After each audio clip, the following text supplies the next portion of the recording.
Eric, welcome to the On Purpose podcast, my friend. How are you doing today? I'm doing good. Thanks for having me, Jerrod.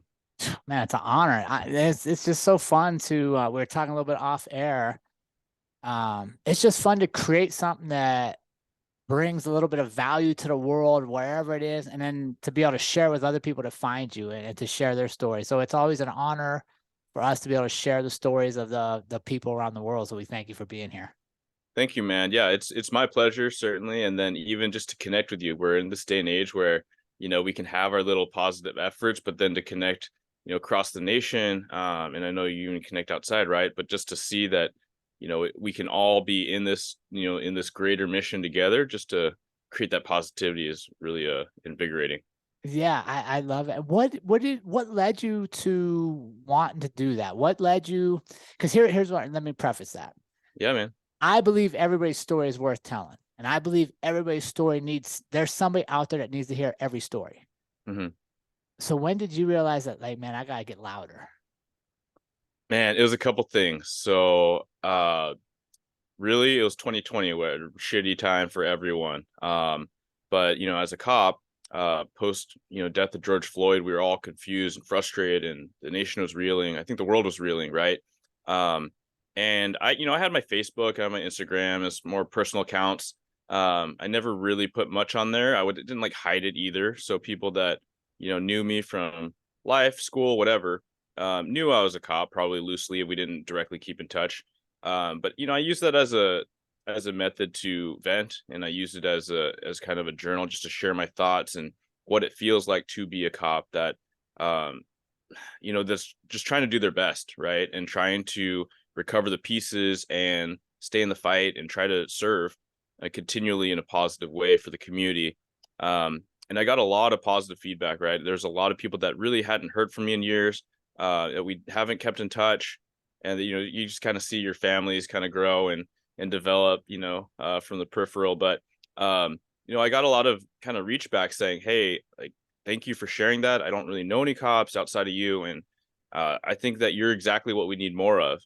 Mm. And I took that a couple ways, but largely not really as a compliment so much as I took it as like a wow factor of a disappointment that they people that didn't have first responders directly in their inner circle or community didn't get that most first responders are like me, or even better than me. Like they're people that wear their heart on their sleeve. They're people that put others in front of themselves and their own health and their own families at times, unfortunately.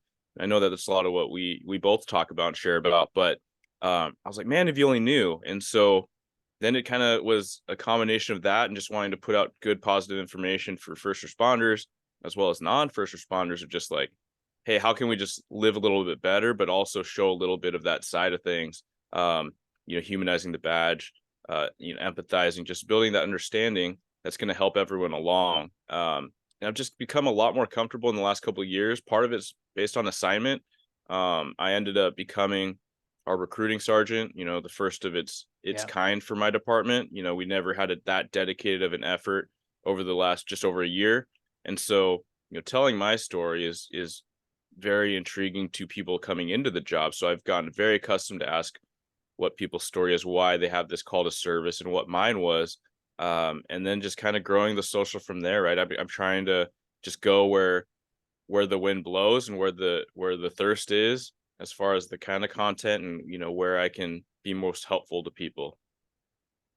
I love it, man. I love it. But before we get too deep, I want to know about what led you to serving and how that's helping you as a family man. But before we get to that, Eric, I know you're a fitness guy. I've seen some of your workouts. I've seen A you in little the bit. gi. I've seen you in the gi. So I know you're doing a little bit of I'm jujitsu. humbled. I'm trying. Yeah, I'm Yeah. trying. So uh like we don't just jump in and go live rolls in jujitsu. We got to get you a warm up. And the On Purpose podcast is no different, Eric. So are you ready for your warm up questions, my man? I'm ready for the warm up. We'll All see. right, here I'll we find go. out afterwards, I guess. Dude, I love honestly the warm up questions are some of my favorite because it really gives me insight into people. So, all Yeah. right, you're stranded on a deserted island. You get one food. What are you going to be eating the rest of your life, Eric? Yeah. It's gonna probably be ribeye steaks. And this is like, it's pseudo nod to the carnivore movement. I think I could do it if I had to, and man, you can't really beat that steak.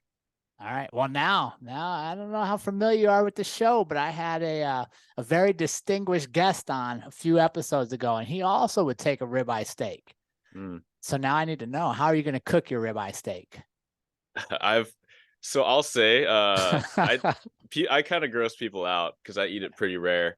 Okay. Ribeye, I feel like, medium rare, more on the rare side is ideal. But yeah, some people are like, "What are you doing?" I'm like, "I'm just efficient, man.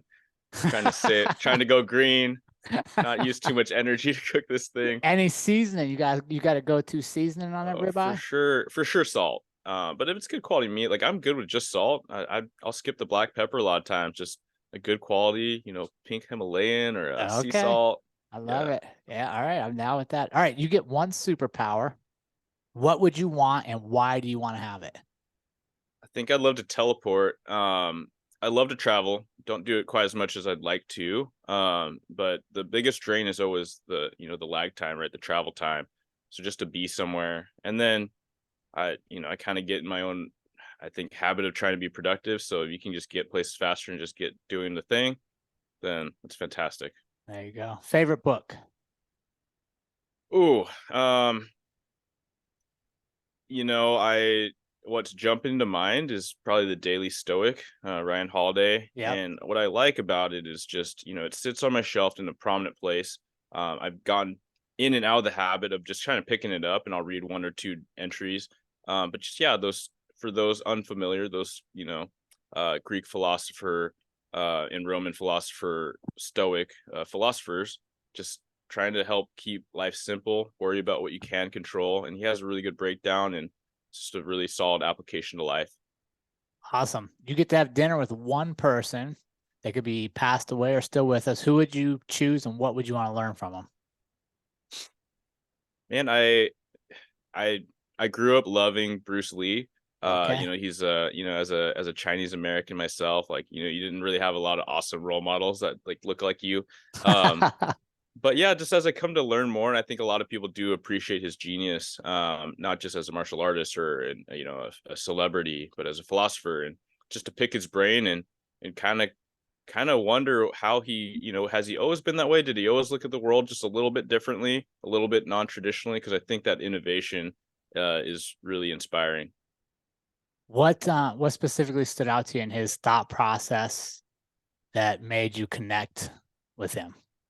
Yeah, I mean, I just little bits pieces I've learned through the years. I feel like we don't think of as an underdog, but I think that there are so many haters and doubters in his life, and he was the first of his kind in many ways, right? The type of international fame, even the type of martial artist, and then a lot of MMA, pays its, Yeah. homage to him, and just try, go throwing away the traditional. And that's something that, I try to apply even in my own life or careers. Like, man, we know as cops, we can't keep doing things the same way just because we've always done it that way, and the bureaucracy with that. And so, just any of these free thinkers are super exciting for me to learn more about. I love it. Free thinking. Yeah, that's where we should all try to be, right? Hmm. Thinking for ourselves, thinking for what we need and what brings goodness to our world instead of just following the status quo over and over. Yeah, it's hard. It's hard to break that paradigm at times, and I mean, you don't know what you don't know, and I'm sure there's so many limiting constraints that I just accept, right? And you got to put yourself under the microscope and ask others to do that too. How do you do that? Good question. I think self checks are huge, but again, you have your own personal biases, right? And I think the best I can summarize it, and the best I try to remind myself and others is you have to have your inner circle, those people that your ride or dies, your friends, your partner, your spouse, what have you, your family, even professional colleagues that you've invited preemptively to call you out. If you're going a negative path, I have a specific example with being a newer cop where I got really cynical, and I had my friends, my college buddies call me out. And I Mm, was resistant, right? But I've since then, I've invited them like, hey, like if I ever start sounding an inkling like I did before, where this is all BS and people are all the criminals are, S heads or whatever, like check me, because that's not me, and that's not what why I'm doing this. So I think you have to invite it, but then you have to be willing to accept it when it comes, that criticism or that critique. Dude, I love that. And that's one of the things I tell young people when they get into law enforcement is make sure you maintain those friends outside of it because it's Yeah, easy to get trapped right in that little circle you're talking about where you only view the world through the 10% of the people you interact with. And you yeah. forget the other 90% are like fantastic people that are doing exactly what they're supposed to do. Yep. Yep. They just don't see the world. Luckily, fortunately, right? They don't see the world through this really strange, unnatural way that you see it, um, by design. Yep. But yeah, 16 years ago when I came through academy, they did teach that concept, live outside the blue world, for law enforcement. And I hope it's commonplace now. I don't know if it is, everywhere in the nation, but it's more of what we need is those discussions, remember your life outside as well. Yeah. Talk to me about your call to serve. What led you to this line of work and being willing to sacrifice for the greater good? Yeah, I mean the at face value, it was a later, I say later in life, but I wasn't like growing up wanting to be a cop, but it was in college. A lot of trying these kind of courses, looking at this major, uh, just trying to figure out where my place was. And there's little hints when I psychoanalyze or I look back at my life, like little hints of the service that always fascinated me. Um, you know, Military service was really intriguing to me. ROTC, things are things that I thought about getting into, and I wasn't necessarily supported to do so. But ultimately, you're an adult and about to graduate. I think it was my junior year where I was really doing that soul searching. I was like, I'm not motivated by money. I did the painting business thing and in my summers at school, and it was helping pay for my tuition, my housing, and I just realized I wasn't motivated in the same ways that a lot of my peers were. And so I just wanted to ideologically do something like boots on the ground. Some encounters with crime. I was, going to school in Seattle, and it wasn't like it is now, but the university district was particularly a hub of a lot of people with mental health issues, a lot of open air drug use, and we saw that pour into kind of the college community housing. My car was broken into several times. Um, House was lit on fire with me and some buddies in it, just a random arsonist. So it was just kind of like enough is enough, right? People are Yeah. heckling your friends and harassing females, and you just want to do something about it. Um, and so I just kind of went for it. Like I didn't really know anyone in it. I was learning how to test for civil service, police, and fire, and ultimately that was a really good time to come in. 2007, a lot of attrition with the boomers were retiring, and we still had a lot of troops overseas, and so it was just a really good time for a candidate like myself, kind of figure some things out. Once I figured out what that whole process was like, I got in with my department, and I've been with them since. But a lot of little things too. I think I've always had this frustration with bullies and people that would victimize others. um I was a shy kid, I was a small kid, and so there's a little bit of that. Hey, could I do this? Am I, can I get big and strong enough? All those things. Yeah. And what's been the most rewarding? Because now what you got about 15 or 16 years in? Yeah, I'm almost at 16. So what's been the most rewarding part of that decision for you? It keeps changing for me. I mean, I went after to be honest, kind of like I described, I was a more shy kid. I was academically inclined. I was good at hitting the books. So I actually visualized myself getting into investigations. I'm really Mhm. analytical. Yep. But then once I started doing the job, I would not prescribe myself as an adrenaline junkie. I wanted that, right? I wanted the chase. I wanted to catch the guys, doing the dangerous stuff. So I got into canine. And so, earlier in my career, I would say, man, I'm doing this real deal. Like this is almost Hollywood at times. Like I have the stories and I have the excitement. Um, More recently, like as I mentioned, I'm in recruiting. It's just been interacting more with the community. Again, just like I never thought I'd be a canine cop and that, hard charging guy that liked to drive fast. That wasn't my reason for getting in.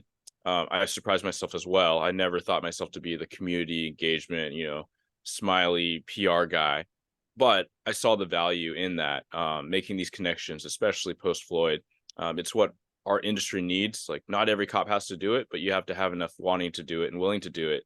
And even to recognize that, I sometimes I have to take a step back and realize I'm humbled, but when people relay that I'm a role model for them, whether they're a young officer or not, that's a big deal for me. I met a candidate who was looking at police service, and he came in and met me, and he was a Hispanic young man, and right away he's just like, "Oh man, you're Asian and you're a sergeant. That's so cool." And I'm like, "Is it, dude? Like, really?" But I took a step back. I was like, Yeah. and I was thinking about my own command structure, and I was thinking about some neighboring command structures. And sure, we have a very diverse area, and there's people of color and in different ranks, but like not a ton, right? And so, just for him to take a step back and realize for a moment there's something that he could do because he saw that possibility for himself, like that was pretty inspiring for me. I love it. It goes back to what you said before, right? Like Bruce Lee was somebody that you were like, he looks like me. I could Yeah. see me and he's doing this, right? I think that's what we're missing a lot of times in law enforcement recruiting or just anything in society where if other groups can't see themselves in them, Hmm. they don't know it's possible, Yeah. right? Yeah, for Like, sure. go ahead. My perception and my how I relate to just the concept of diversity has changed a lot in my whole life.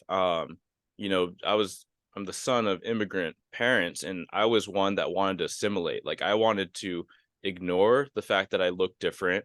And largely for the majority of my life, I don't feel like I was treated different. So I feel very blessed in that regard. However, to try to ignore and try to act um, like I'm not what I am or how I look is kind of a confusing thing, I think, for a young man, but not to realize it until years later, right?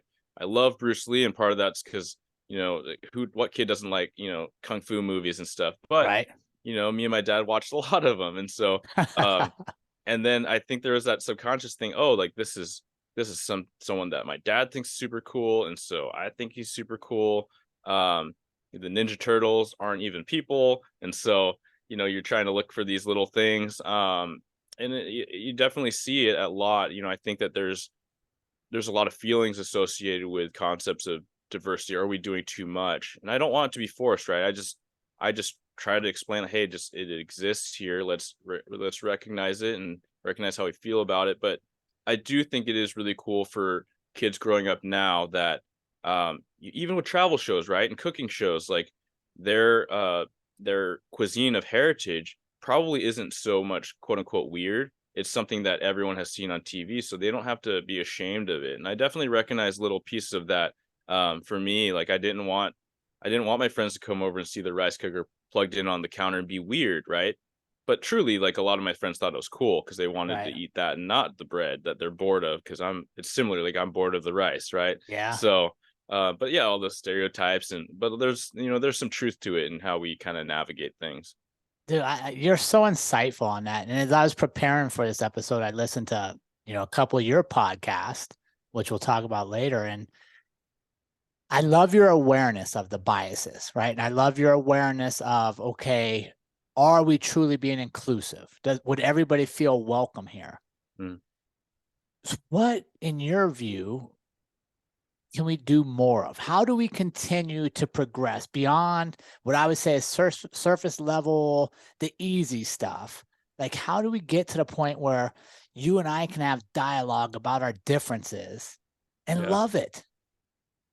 I think it's just that, like, have dialogue and have like real talk and have uncomfortable conversations sometimes, or check the ego, right? Because if someone hears what I'm saying and then they have, let's say, an Asian or Hispanic friend, or they're African American, they want to ask their white friend some things about their family, to abandon the ego and recognize, hey, that curiosity someone might take as racist, right? Because you assume my family is different. It's like, no, this is me trying to be more culturally Mm, competent. I don't know because right, like that example might be like me from 15 years ago or 25 years ago where I'm like, I'm not different than you. Why would you treat me as such, or why would you assume that? But truly, it's just trying to learn about people. So I think if we are just people learning about people, that's going to help go a long ways. You generally see a lot of people that do work alongside or alongside people that come from different walks, and they just get it better, right? They just have that awareness. I do listen to different things. I try to expose myself to different ideas. Podcasts, internet, YouTube. I think it's all amazing right. resources now. A lot of us have had those kind of cookie cutter diversity trainings, usually through our workplace. Yep. And we know that it's generally not received super well because people get defensive and the content may or may not be great. But I think just to expose yourself to more and just, remove the ego, remove judgment. If you feel yourself getting defensive, ask why. And then generally I think that, as long as we're just open, we can get there. Yeah, I think something you said that really strikes a chord and I love is just remember behind everything is a person. Like we're all Mhm. human, Yeah. which means we're imperfect. Like if there's one thing we all have in common, it's that we're none of us are perfect. Absolutely. And I think on in that vein and with my job, the biggest bias that I had in the longest one that took time to recognize even and then try to course correct to some degree was people that break the law, right? Like I grew up pretty goody two shoes, traditional family, right? So like you do not mess up. You don't even get bad grades, right? That stuff was real. Like I grew up with Right. that. So to fathom like getting caught or arrested for something, and so here I am as like a 22-year-old kid, a kid, right?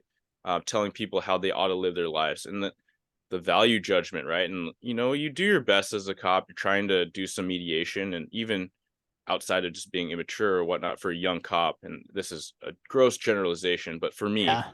I'm trying to tell people how to manage their domestic arguments, and trying to coach them on, hey, maybe take a walk, or have you thought about getting a mediator? And they're looking at me like, when I was 22, I probably looked like I was 17. At least I heard it a lot, so I believe it enough. Right. But just yeah, from what place, what wisdom did I have to impart any of that? But for sure, when I was arresting people, especially when they ran, especially when they fought, you're a bad person. Like, why would you try to hurt me? Like, why would you try to get away? Like, just own it.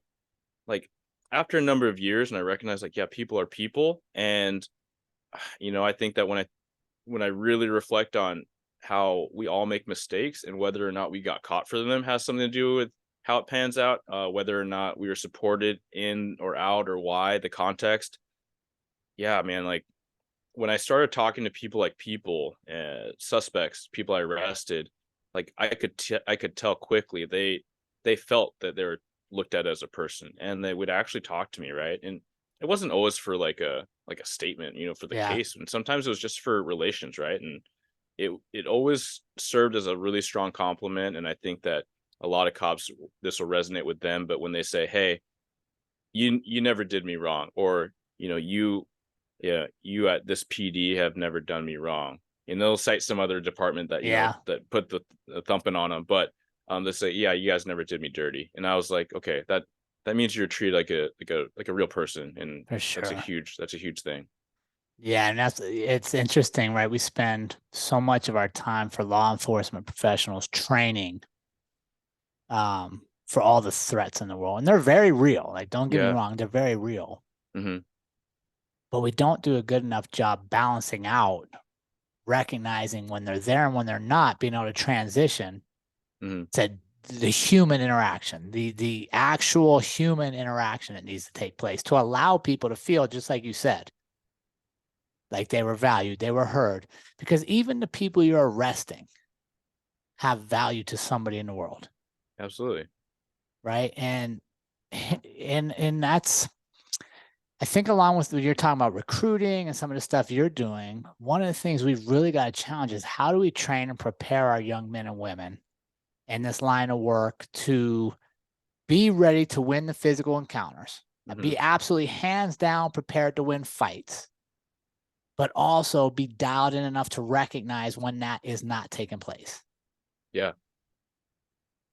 Yeah, I think that's solid training, right? It's visualization, it's practical, like hands-on training. You talk about stress inoculation. All these things help. I think when we see a lot of these unfortunate events unfold on camera, and this is not to disparage people at all. We have to learn from our Mm-hmm. collective mistakes or For missteps. sure. Is you can see that stress overwhelm, right? You can see that condition black that we call it in the profession, where you know their judgment is not that they're not perceiving things or they're focusing on the wrong things, um, and you can't, some people are better at it than others, just like any other skill, but it is a skill. And so you need to train it, and you can't, I mean, man, as training is tough, your staffing is depleted and now more than ever. So I know pretty commonplace that training hours are not getting fulfilled to the level where we'd love them to, but we need to, right? It's absolutely imperative.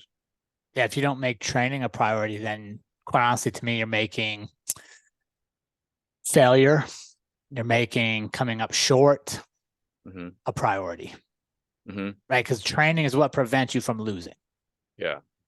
It's all kinds of training. And like for sure. do I fervently believe that if a cop is in shape and emotionally has a safe place to be, you know, like the home is a safe place for them to actually recoup and feel supported, and they come back to work where they handle that stressful incident better. Yes, like I mean there's so much data and research about, you know, your Hmm. physiological shape and just how you're going to your mental performance and optimization. Like if we treat ourselves more like athletes to reduce stress in other walks and other veins that we could, how are we mitigating that to ensure reliable performance? Because we all know the stakes can be extremely high. Yeah, they are. They're extremely high for a short period of time. Mm-hmm. So you have to be ready. Absolutely. And when we don't train, whether through the agency or on our own, Mm-hmm. we're literally rolling the dice that tonight's not the night that we're going to be tested. Yeah. And that's unacceptable, right? It's unacceptable for you as an officer. It's unacceptable for me as your partner. It's unacceptable for either of us, for the community.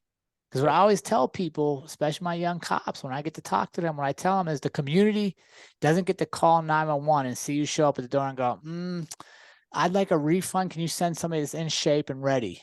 Mm-hmm. Right? They just get you. So you Yeah. kind of, you owe it to them Mm-hmm. to show up ready to go. Absolutely. It's like you call the plumber and they show up with like half their tools. Like they're like, well, I know this is leaking, but this is all I got. So we're gonna duct tape Yeah. this thing. Like it Yeah. doesn't work. No, man, no good. All right. I wanted to go in as I was researching this, I saw a couple things that struck my interest to ask you. Yeah. One was a quote you had about flexibility and purpose. And you said you continue to explore what is resonating with me, meaning you, in your stage of life and career. Talk to me about giving yourself flexibility and purpose and allowing it to change as you grow. Yeah, I mean, when you recap that, I think about just my example of, you know, career, like what I wanted in my job and what I thought I needed to fulfill as far as developing myself as a cop, as a man, all these things. But purpose, yeah, it continues to change because we're not the same people we were.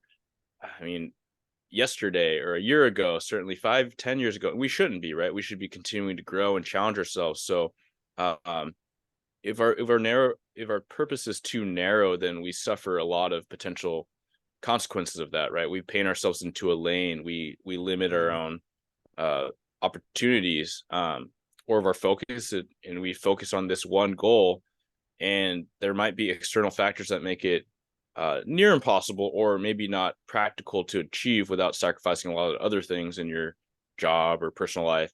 Then you're kind of at a loss, right? And so I think that there could be danger with especially those really driven people if they paint themselves into a lane or a specific mission too tightly.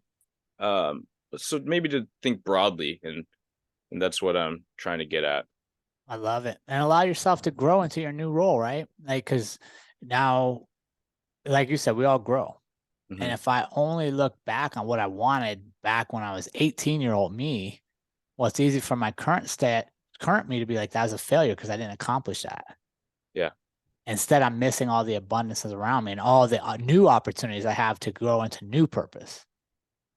And I think that's where people struggle. They think this purpose is some defined thing that never changes. And what I would argue with is it should always be growing with you. Yeah. Yeah. I'm curious when I wrote that now because I'd since pretty recently, so I don't know if it's since or not, but listen to a podcast with Emmanuel Akko. Are you familiar with that name? I don't know. He was an NFL player and then he was a commentator, and he had a segment called Uncomfortable Conversations with a Black Man. And that's where I first got exposure to him because I'm not a sports guy. Um, but he was talking about how he hates goals, and how the reason being is that the I mean, you have a couple scenarios. One is that you achieve the goal and then you're at a loss, right? So he cited a lot of Olympic athletes and professional athletes where they had the goal, they won the thing, right? Maybe they got gold and then they're at a loss. And you see that in depression, you see Hmm. they actually lose their purpose because their purpose wasn't flexible or broad enough, right? Where he is a fan of objectives, whereas it would be, I'm going to be the best athlete. Yeah, it involves this goal where I'll do the best I can to get gold, and then I need to do this, and then I need to grow in this way.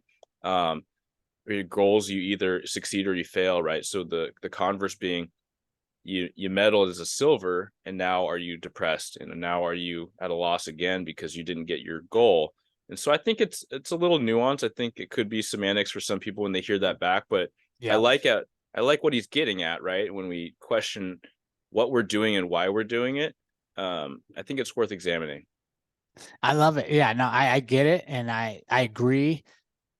And I just always want people to remember that what you are doing is exactly that. It's what you are doing. It's not who you are. Yeah. Right. And it's so easy in today's world to lose ourselves in the what. What have I Mm, accomplished? What have I obtained? What car do I have in my driveway? How big is my house?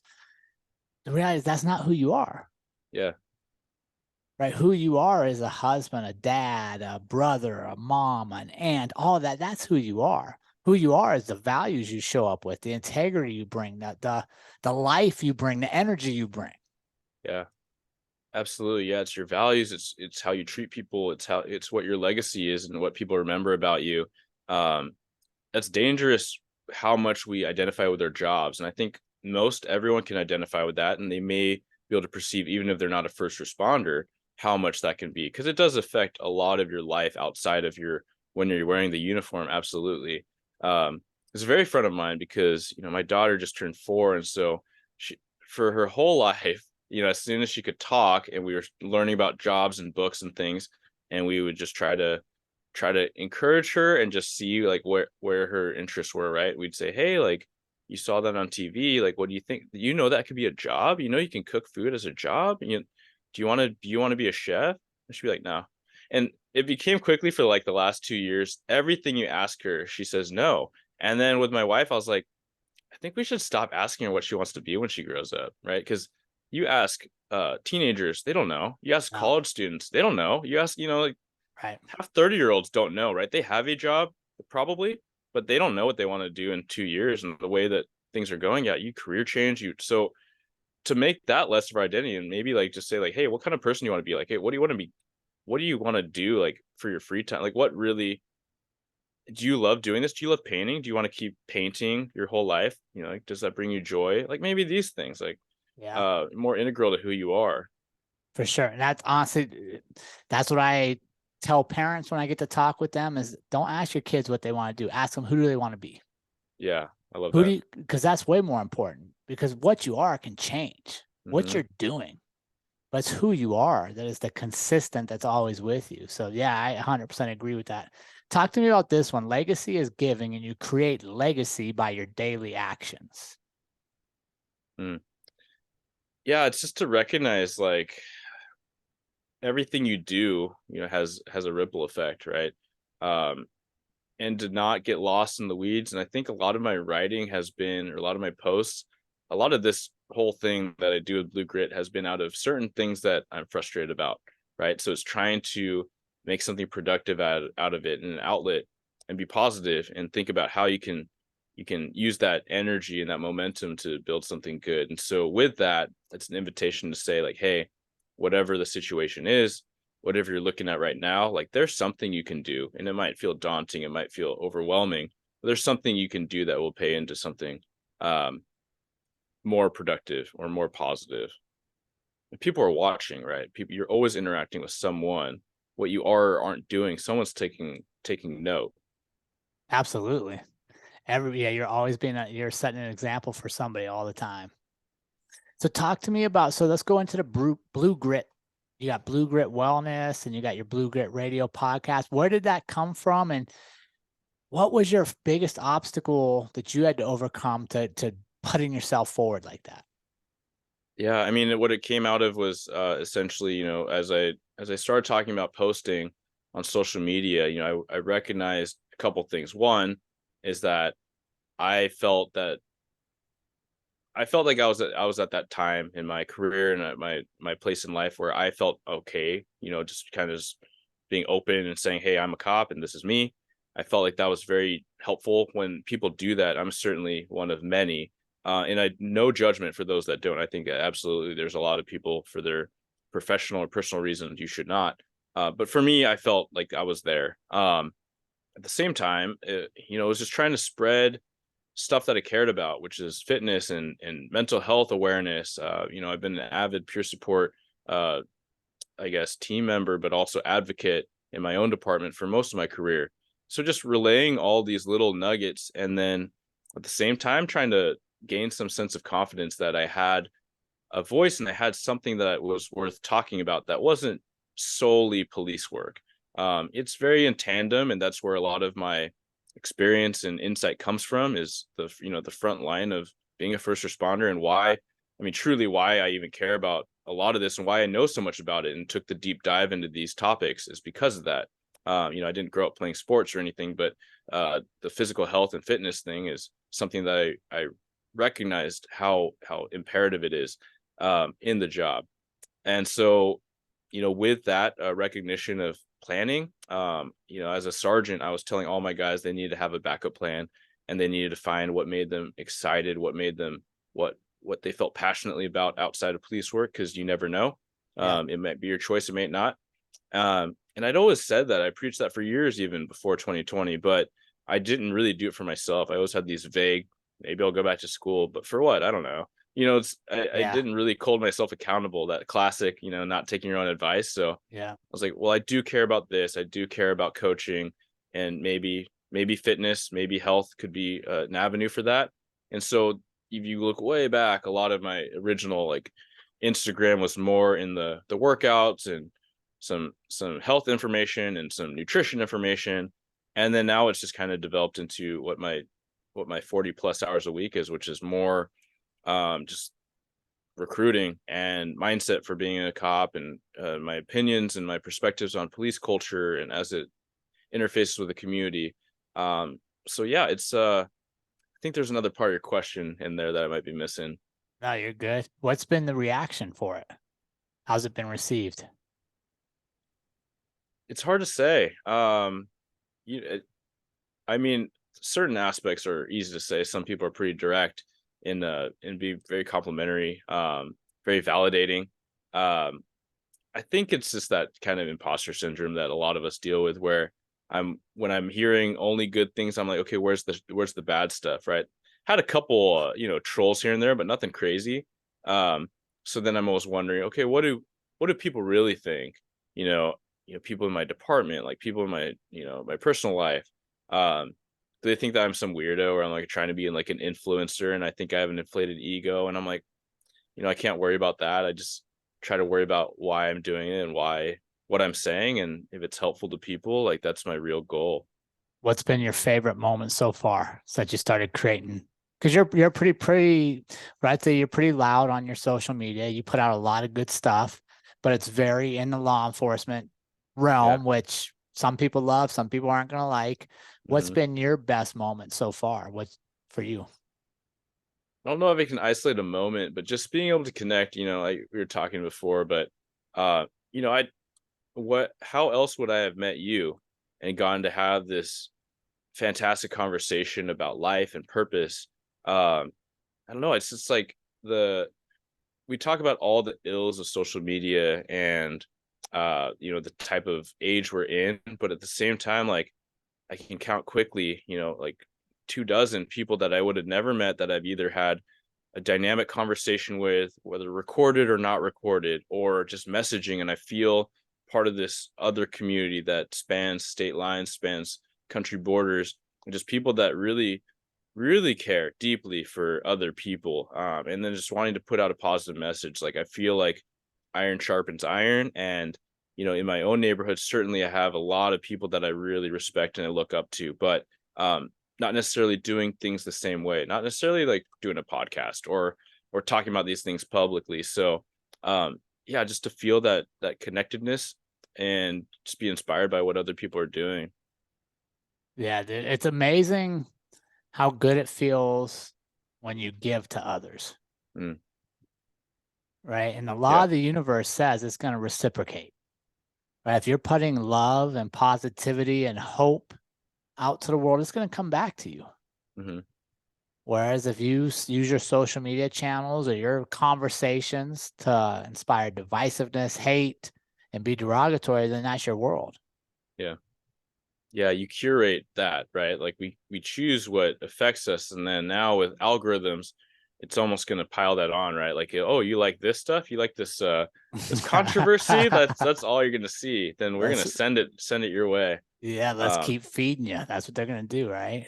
yeah, yeah. Clay Surratt is one that he's out in Virginia. He's a veteran, and he has a very civilian life and job, but I don't know. I'm curious if he'd ever give me a peek into his schedule, because he volunteers, he coaches, and he works with all these different foundations that help cops and veterans, do BJJ and do athletic training, and he's just such a giver. He's such a figure as I see it from my purview. Um, and I kind of asked him about that busyness, and our episode hasn't aired yet, but it's going to be early July. But so it actually will have aired by the time this is out. Yeah, Um, right about so the same check it time. out, guys. Yeah. So but his thing was, yeah, exactly what you said. He's like, giving is the best medicine, right? Serving others is the best medicine for your own stuff. Like if you're hurting, if you're working through some stuff, if you connect and you pay it forward, like it'll pay back. Love it. Um, I absolutely agree with that. I do add an asterisk to say some people are the consummate caretakers that aren't flipping it back on themselves, and so there is sometimes you have to be wary of that, or we have to be wary of that for others. Yeah, I mean, there's always boundaries and self-awareness and reflection that needs to take place. But I think, just like you said, giving will reciprocate. Mm-hmm. There's only Absolutely. so much taking you can do in the world. And then eventually you've taken from everything around you. There's no more to take. What are you going to do? Mm-hmm. Right? You're at the end of the road. So where can our audience follow you, Eric, and continue to support you and your mission? I love tying physical fitness and mental health all in the same package, because anybody that listens to me, I tell you the same thing over and over. You work on your physical body, you got to work on your mental. Like they both need exercising, Mm-hmm. right? One of the ways I tell people, like, well, how do I exercise my mind? Be curious. That's the first one. Be curious. Ask questions. Want to learn something. Yeah. Quit with the already, like you said earlier, cops want to do the same thing they've always done the same way forever because they like it. Well, Mm-hmm. quit. Like, go find something new to learn. So I love the message, and you're tying that together. And where do you want our audience to connect with you further, Eric? Yeah, I'm most active on Instagram. It's Blue Grit Wellness, all one word together. Same tag, same handle on TikTok now. It's like a new page. I just trying that out. And the Blue Grit Radio, right? So that's my podcast.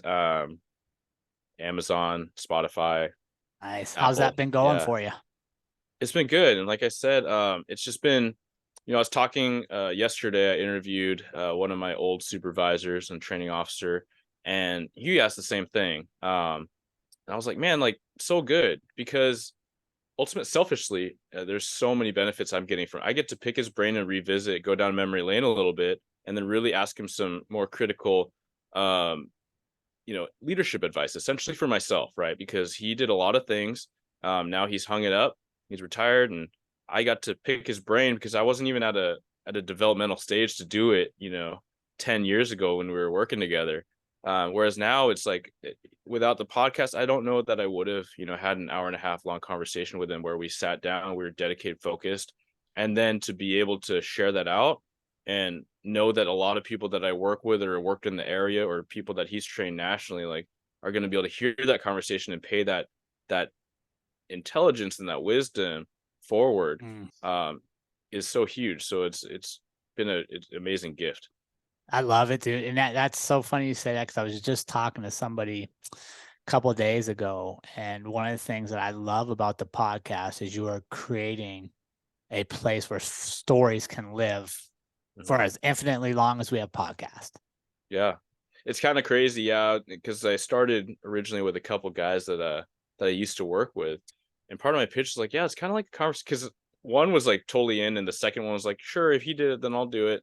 I was like, dude, where else are you gonna have like our memories of these things we're going to talk about are going to be worse in 3, 5, 10, 15 years. Like we'll have this forever, if nothing else, even if no one Yeah. listens. Yeah. Or it's like, or our kids, our daughters can listen to this and hear a little bit, like get this little perspective into what we were like or what we were talking about and what that was like. Yeah, it's just a crazy age. And I think with all the scary things happening, there's a lot of amazing things happening if we, you know, use it the right way. For sure. Eric, it was such an honor to have you on the show, my friend. I appreciate your time, and you keep up the good work out there. The world needs more of it, my friend. Yeah. Thanks so much, man. It's my pleasure.